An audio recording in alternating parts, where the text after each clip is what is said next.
북한 문제를 중심으로 이번 주 진행된 한반도 외교안보 뉴스를 정리해드리는 북한 리포트 시간입니다. 오늘도 한평정책연구소 왕선택 글로벌 외교센터장 나오셨습니다. 어서 오십시오. 네, 안녕하세요. 네. 자, 이번 주에도 북한의 핵 위협 공세가 이어졌습니다. 핵 기폭 장치로 추정되는 물체를 공개한 게 큰 주목을 받았는데 그렇습니다. 북한의 위협이 더 커졌다 이렇게 봐야겠죠? 그렇습니다. 북한의 핵 무기 사용 위협 매우 커졌는데 문제는 어느 정도 커졌냐에 대해서는 의견이 갈릴 수 있습니다. 북한이 주장한 대로만 본다면 뭐 10배 이상 더 커졌다 이렇게 볼 수가 있습니다. 북한의 주장을 보면 북한이 이제 지금 나오는 저 물건, 저거 물체를 핵탄두라고 표기하는 분도 있는데 저게 핵탄두라고 볼 수는 없어요. 저게 핵탄두는 아니고 핵탄두에 들어가는 요소입니다. 저거는. 그래서 저거를 뭐라고 불러야 될지 고민이 좀 되는데 핵폭탄 모듈이라는 그런 이름이 그래도 기술적으로 제일 정확하지 않을까 싶습니다만 저 핵폭탄 모듈을 이 표준화했고 다종화했고 또 이걸 여러 가지 무기에 탑재할 수 있는 이런 것을 만들었다는 거거든요. 그 말 그대로 액면 그대로 믿으면 진짜 북한의 핵 위협이 10배 이상 늘어난 거예요. 그러나 이제 그 내용을 또 따지고 들어가 보면 문제가 있는 게 이게 지금 저 핵폭탄 모듈을 이제 탄도미사일에도 싣고 또 순항미사일에도 싣고 또 핵어뢰라고 하는데도 탑재하고 그렇게 한다는 거 아닙니까? 근데 이게 무기 체계가 다 달라가지고 똑같은 물건을 넣으면 그 기계 미사일 장치가 성능을 제대로 발휘하지 못해요. 크기도 다르고 어떻게 보면 이제 날아가는 그 과학적 원리가 다 다르기 때문에 그러면 표준화를 저런 식으로 하는 거는 안 맞는 거죠. 그 말은 무슨 의미냐? 북한이 지금 선전하는 게 과장이 있다라는 거예요. 그래서 핵 위협이 늘어난 건 사실인데 북한이 말하는 것처럼 표준화, 다종화가 100% 완성됐다라고 보기는 어렵고 북한이 말하는 것 중에 상당 부분 과장이 있어서 가려서 분석을 할 수밖에 없습니다. 지금 사진에 나오는 저 물체가 핵 모듈인 것 같다 이렇게 설명해 주셨는데 핵폭탄 모듈로 보는 게 제일 정확할 것 그게 같습니다. 핵무기를 뭐 넣어서 싣는 겁니까 미사일에? 그러니까 핵무기라고 하는 것은 핵폭탄이 들어간 모든 시스템을 전체적으로 다 이제 핵무기라고 부를 수 있는 통칭이라고 보시면 되고요. 이제 핵탄두라는 말이 이제 일반적으로 사용이 돼요. 근데 핵탄두라는 거는 쉽게 말해서 미사일의 머리 부분입니다. 미사일의 머리 삼각형에 해당하는 그 부분을 핵탄두라고 합니다. 그 미사일의 머리 부분에 저 핵폭탄에 해당하는 물건을 집어넣고 이제 날려버리면 그게 핵탄두가 되는 건데 그 핵탄두 안에는 핵 기폭 장치가 들어있는 거죠. 예전에 사진이 혹시 생각나실지 모르지만 김정은 위원장이 2016년과 2017년에 북한에서 이게 노출한 사진이 있습니다. 동그란 폭탄같이 생긴 물건이 있고 장구같이 생긴 하얀 물건이 있었습니다. 그게 핵 기폭 장치라고 봐야 됩니다. 그 핵 기폭 장치가 들어있는 물체가 저 핵폭탄 모듈이라고 봐야 되고요. 저 핵폭탄 모듈을 넣어서 미사일에 탑재하고 뚜껑을 씌우면 그게 핵탄두입니다. 이렇게 용어를 구분할 수가 있는데 저런 물건은 사실은 찾아보기가 어려운 물건입니다. 그래서 현재로서는 핵폭탄 모듈로 보시면 되겠습니다. 네, 아직까지는 정확하게 어떻게 명명을 해야 할지도 정확하지 않은. 네, 이거는 군사 과학 기술자 분들이 점검을 해서 이게 결정을 해야 됩니다. 아직까지는 저 물건이 뭔지는 모르는 상황입니다. 네, 알겠습니다. 자, 최근에 북한의 행태를 보면요, 미사일 발사 굉장히 다양한 종류의 미사일을 쏘고 있습니다. 자, 북한이 원하는 거 뭘까요? 지금 기본적으로는 한미연합 군사 훈련이 있었습니다. 그 훈련에 맞대응하는 게 기본적인 이유고요. 그러나 그것만 가지고 설명될 수 없는 많은 것들이 있어서 조금 더 분석이 필요한데 북한 국내적인 요소와 대외적인 요소를 구분할 필요가 있습니다. 국내적인 요소를 보면 북한 언론 매체를 보면 그 어떤 기조를 알 수가 있는데 한국과 미국이 연합훈련하면서 북한을 위협하는데 북한은 김정은 위원장의 위대한 지도력을 바탕으로 모든 공격에 방어할 수 있는 대책을 세워놨다라는 홍보를 하는 것이 주요 목표가 되고 있습니다. 그래서 뭐 탄도미사일도 있고 전략 순항미사일도 있고 단거리 미사일도 있고 바다 수중으로 이제 공격하는 공격정도 있고 그걸 핵어뢰로 사용한다는 것이고 이래서 다양하게 한국과 미국이 북한을 침공할 경우에 방어할 수 있는 수단이 있고 심지어 공격할 수도 있다. 이런 것들을 북한 주민들에게 선전하고 있습니다. 그러면서 이래서 김정은 위원장이 위대하다. 이제 결론은 그겁니다. 그래서 국내적으로는 그런 식으로 홍보와 선전선동에 활용하고 있고 대외적으로는 약간 메시지가 다릅니다. 한국과 미국에 대해서 한미연합군사훈련을 빌미로 해서 남한과 미국에 대한 군사적 위협의 표현의 수위를 계속 높이고 있습니다. 예. 그리고 핵 보유 자체를 기정사실화하는 논리를 계속 만들어가고 있습니다. 지금 말이 왔다 갔다 하면서 북한이 핵을 보유하고 있고 그걸 위협하는 것 자체를 그냥 당연한 사실처럼 받아들이는 이제 그런 분위기가 생겨나는 거죠. 그게 북한이 원하는 겁니다. 이렇게 되면 이제 마지막 분석 포인트가 나오는데 북한이 핵 보유를 가진 건 당연하고 핵무기 위협하는 것도 그럴 수 있는데 왜 북한에 대해서 경제 제재를 하냐 이거죠. 부당하다라는 논의를 만들어내는 거죠. 예. 그 부당하다는 논의는 한국하고 미국에서는 절대로 이제 용납 안 하죠. 그러나 중국과 러시아는 다릅니다.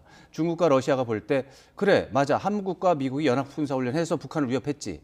북한이 거기서 맞대응하면서 핵무기로 맞대응한다고 얘기를 한 거지. 그럼 당연한데 왜 북한에 대해서 경제 제재는 하는 거지? 라고 하는 북한의 말이 맞네. 이제 이런 분위기를 만들면서 중국에 대해서 경제 제재를 해제하라고 압박을 하는 거죠. 이게 최종 목표입니다.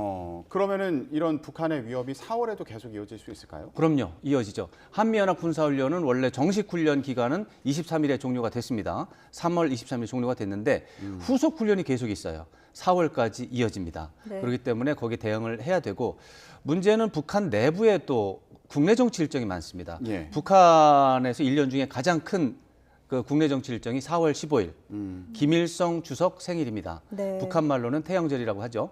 이 4월 15일 날을 기준으로 북한의 국내 정치 일정이 다 맞춰서 돌아갑니다. 뭐 최고인민회의도 열 수 있고 노동당 회의도 열 수 있고 아니면 그 뭐 환영 행사도 할 수 있고 해서 예. 한 4월 초가 되면 한 4월 5일쯤 되면은 북한에서 축하 아니면 4월 15일 맞이 행사가 계속 이어집니다. 그런 행사 중에 김정은 위원장의 위대한 영도력에 해당하는 군사적인 부분에서 그런 것들이 날 수 있어서 도발적인 조치는 계속 나올 수 있고 4월 25일도 북한에서 중요한 국내 일정입니다. 그날은 북한이 소위 말하는 조선인민혁명군, 이제 빨치산이죠. 조선인민혁명군이 태동한 날이다. 그래가지고 기념하는 날입니다. 그래서 4월 내내 북한이 군사적인 도발, 또 무력 시위, 김정은 위원장의 군사 분야에서의 위대성 이런 것들을 강조하는 움직임이 지속이 된다 이렇게 예. 봐야 되겠습니다. 네, 알겠습니다. 자, 이번에는 좀 범위를 좀 더 넓혀서 네. 세계 정세를 좀 살펴보면 지금 미국이 북한과 러시아의 군사 협력을 계속 거론을 하고 있고 그렇습니다. 또 러시아는 우크라이나와 전쟁 중이지 않습니까? 그렇습니다. 여기에 북한이 또 탄약을 지원할 가능성을 또 언급하고 있단 말이죠. 네. 신빙성이 있는 말입니까? 네, 이 신빙성이 지금 있다고 봐야 되는 게 이게 한두 번이 아니고 처음이 아닙니다. 몇 차례에 걸쳐서 미국이 얘기하고 있고 네. 말이 구체적입니다. 이번에는. 그래서 24종 정도의 무기 또는 탄약을 러시아가 북한으로부터 반입을 하는 이런 게 있고 그것을 직접 하는 게 아니라 슬로바키아의 한 무기상을 통해서 예. 거래하고 있다는 정황이 확인됐다. 이런 식으로 매우 구체적으로 진술을 주장을 하기 때문에 예. 미국의 주장을 신빙성이 높아졌다라고 볼 수밖에 없고 다만 이제 북한과 러시아가 이것을 전면적으로 지금 부인하고 있는 상황이기 때문에 약간 뭐 한두 가지 뭐 지켜볼 부분 더 있지만은 예. 이렇게 구체적으로 말을 하는데 안 믿는다는 것 좀 어려움이 있습니다. 그래서 네. 대체적으로 사실이지 않느냐 이렇게 볼 수가 있는 상황입니다. 예.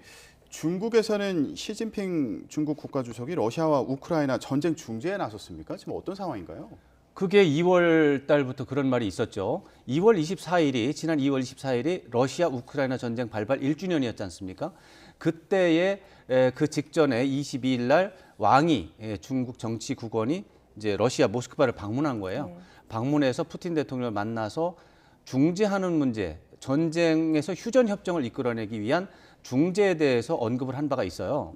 그리고 그 24일 날 중국 외교부에서 러시아와 우크라이나 전쟁을 끝내기 위한 긴급 나름대로의 제안, 이런 제안을 12가지 항목을 제안한 적이 있습니다. 예. 그러면서 그것과 관련해서 혹시 중재 가능성이 있으면 시진핑 주석이 러시아를 방문할 수 있다. 이것이 2월 달에 있었던 얘기인데 네. 실제로 3월 22일 날 시진핑 주석이 모스크바를 방문했습니다. 이것은 중국이 중재에 나섰다는 명확한 표시입니다. 근데 그 이후에 중재 노력에 나섰는데 뭐 성과가 있냐 그러니까 성과가 별로 없어요. 그래서 중재 실패했나 이렇게 얘기하고 있었습니다. 예. 그랬는데 이틀 전쯤에 이번에는 우크라이나의 대통령 젤렌스키가 AP통신과의 인터뷰를 하면서 시진핑 주석을 초청할 의사가 있다라고 말을 했습니다. 네.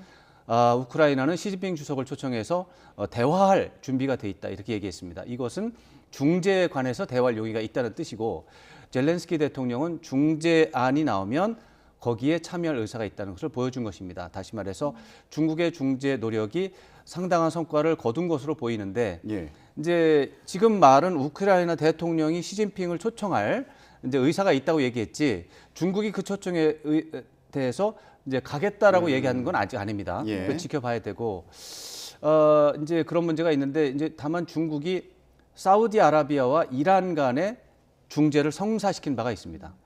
그래서 이런 것들을 바탕으로 해서 진짜 러시아와 우크라이나의 전쟁을 중지하는 것을 해낼 수가 있을지 예. 조금 더 가능성이 높아진 상황이어서 좀 주목을 해야 되고 무엇보다도 이렇게 되면 이제 세상의 질서가 바뀝니다. 예. 미국이 이 러시아와 우크라이나 정도 되는 세계적인 사건에는 통제할 수 있는 역량을 가진 나라는 미국밖에 없는데 예. 그게 패권 국가잖아요. 그런데 러시아와 우크라이나 패권 국가만이 할 수 있는 중재를 중국이 들어가서 하고 있잖아요. 그럼 이제 세계 질서를 누가 주도하느냐라는 질문에 미국이 혼자 하고 있다라는 말이 틀리는 거 아니냐. 중국도 패권 국가와 유사한 역할을 하는 게 아니냐 이런 얘기가 나올 수 있어서 세계 질서가 흔들립니다. 세계 예. 질서가 흔들리면 여기저기서 문제가 발생해서 좀 민감하게 봐야 될 필요가 있습니다. 예, 알겠습니다. 마지막으로요. 김성한 국가안보실장 사퇴 네. 관련해서도 얘기를 해보겠습니다. 네. 지금 윤석열 대통령이 미국 국빈 방문 일정이 얼마 남지 않은 상황에서 그렇죠. 지금 국가안보실장이 사퇴한 상황인데 이거 차질이 빚어지진 않을지 이 부분 좀 어떻게 전망하고 계세요? 두 가지로 말씀드릴 수가 있는데 부분적으로는 차질이 불가피합니다. 국가안보실장은 대통령의 외국 방문, 특히 국빈 방문은 굉장히 큰 행사라서 예. 안보실장이 절대적으로 필요한 존재인데 그 안보실장이 갑자기 바뀐 겁니다. 예. 당연히 차질이 빚어질 수밖에 없고 그 안보실장뿐만 아니라 이게 미국을 방문하는 거니까 주미 대사 역할이 또 절대적입니다. 근데 주미 대사 지금 공석이잖아요. 네. 그런 이런 거를 봤을 때는 차질이 빚어질 수밖에 없어서 큰일 났다. 이건 비상시국이다 이렇게 봐야 되는데 이제 다른 방면으로 얘기를 하면 구체적으로 실무적으로 들어가면 큰 차질은 없다. 왜 그러냐면 예. 국가안보실장이 대통령 보좌에서 모든 것을 다루는 건 사람은 맞는데 실무적으로 모든 것을 총괄하는 사람은 주미대사, 지금의 경우는 주미대사입니다. 조태용 주미대사고 또 외교부의 제1차관 조현동 차관입니다. 네. 실무적으로 모든 상황을 컨트롤하는 사람이 이 두 사람입니다. 이제 정치적으로 큰 전략적으로 판단하는 것은 이제 대통령과 안보실장이지만 예. 그런데 안보실장이 나갔긴 했지만 그 자리를 메꾼 사람이 조태용 예. 주미대사고 또 그 조태용 주미대사 자리를 메꾼 게 또 조현동 제1차관입니다. 어찌됐건 실무를 맡은 사람들은 다 자리를 그렇죠. 하고 있는 거죠. 감독이 예. 바뀌어지 주전 공격수들은 다 있는 겁니다. 네. 예. 그러니까 감독이 아무래도 갑자기 없으면 문제가 있겠죠. 그러나 주전 공격수들이 원래 하던 대로 축구를 한다면 비슷하게는 할 수 있을 겁니다. 그래서 네.